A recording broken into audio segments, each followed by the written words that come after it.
Hey everyone, my name is Erik, and today I will be reviewing the Hogs Fury Jump Jet. This is a hybrid between a helicopter and an airplane, and I'm going to show you guys how this thing flies. I'll show you some footage of me using the controls and flying this thing outside.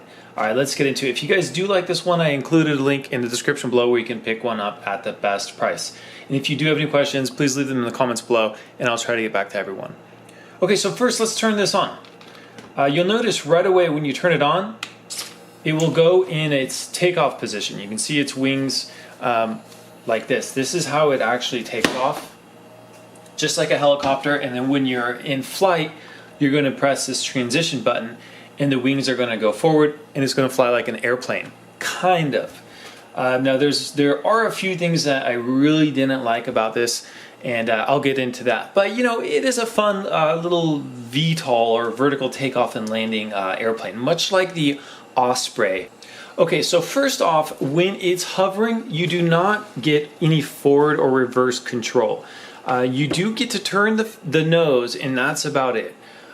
So you know, flying this, they do say you can fly indoors, but I don't really recommend it because you don't have a whole lot of control of it. It's basically, you can take off and then you can turn the nose. That's about it. There's no forward or reverse. And let me see if I can get this. Turn on the remote. Okay. So you'll notice there's these two little flaps in the back right here. What they're going to do is they're going to turn the Fury Jump Jet when it's in hover mode. And let me see if I can activate them here for you.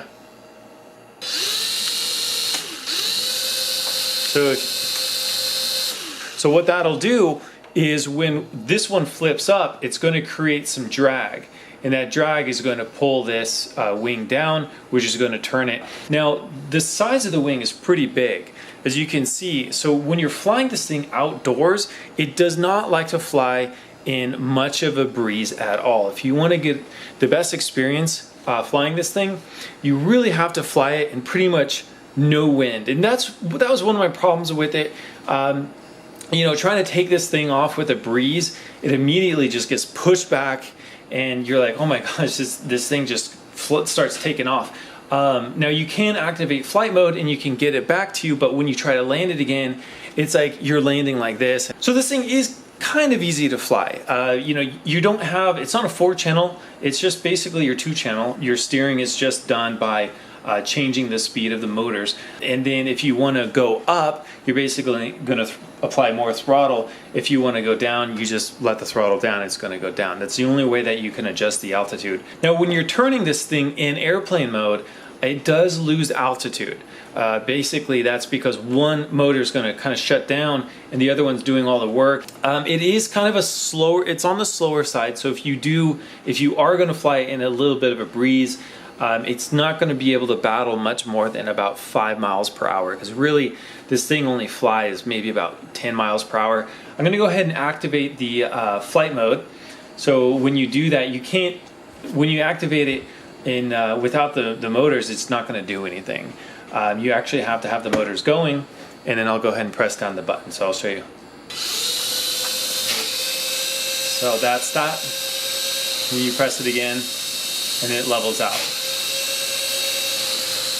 Another thing is turns. You want to make sure you do not fly this around trees. This thing does not turn very sharp. Turns are very wide, so if you do fly this, unfortunately, it's not really that great of a backyard flyer. You will have to take it out to a bigger park, like a baseball field or a soccer field. You know, it reminds me a little bit of the Hogs Street Hawk flying car. The Hogs pretty much flies in the same way. The Hogs, I feel, has a little bit better control, but the Hogs does fly in a differential thrust. That is another airplane I reviewed. I actually enjoy flying the Hogs a little bit better than this one.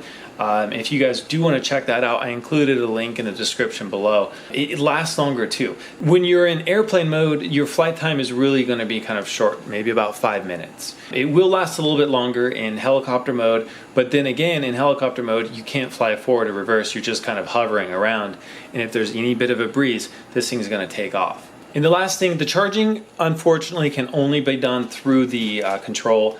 You do have your little charger here. So because it's charging from the remote, you do want to make sure you have pretty high quality batteries that are fully charged. All right, when you guys turn this thing on, you want to make sure your hands are clear of the wings because the wings will shoot down. So now it's in takeoff mode. There is a bit of a breeze, so you're going to notice it's going to go forward, and not because I'm pressing forward, it's just the wind blowing it. So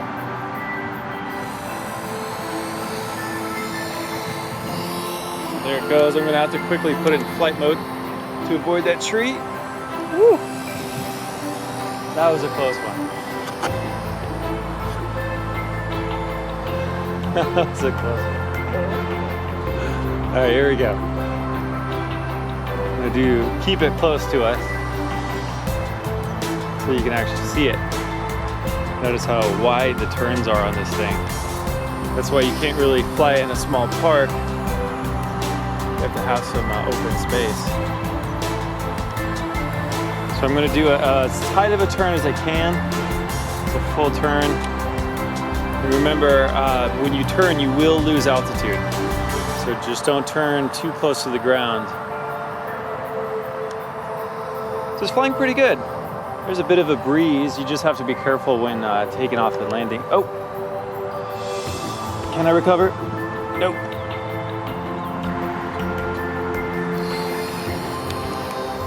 I have to put it in flight mode right away because of the breeze. There we go. That's flying just fine.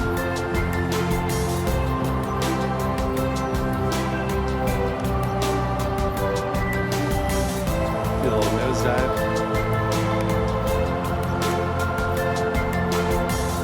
Yeah, you have to allow plenty of room for a turn and have plenty of altitude. This thing definitely flies better when it's up high. The problem with flying it down low is just the turns.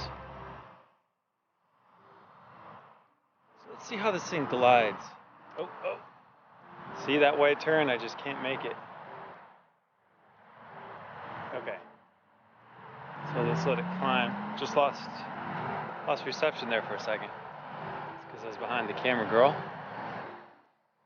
Alright, I'm gonna let go of the power and see what happens. Pretty much a nosedive. And it went back into takeoff position, you can see. Interesting. Put it in flight mode. So he just kind of just nosedives. It's interesting. So I'll go straight up. Flight mode.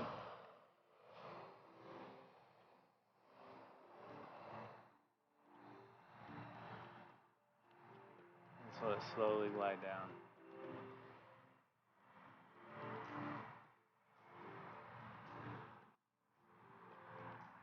Yes, the good thing about the wide turns is it makes it more stable. So if you're learning to fly, as long as you have enough space, it is a pretty easy airplane to fly. I mean, as you can see from the controls, you can't, as long as you have the power going, you can't stall it, you can't overturn it. It's just a really simple airplane. But unfortunately, I have that tree right there. So we'll go ahead and circle around, losing altitude, and we'll go ahead and land right here. See if I can bring it over. Come on. There we go. Oh. Just kind of at the mercy of the wind right now.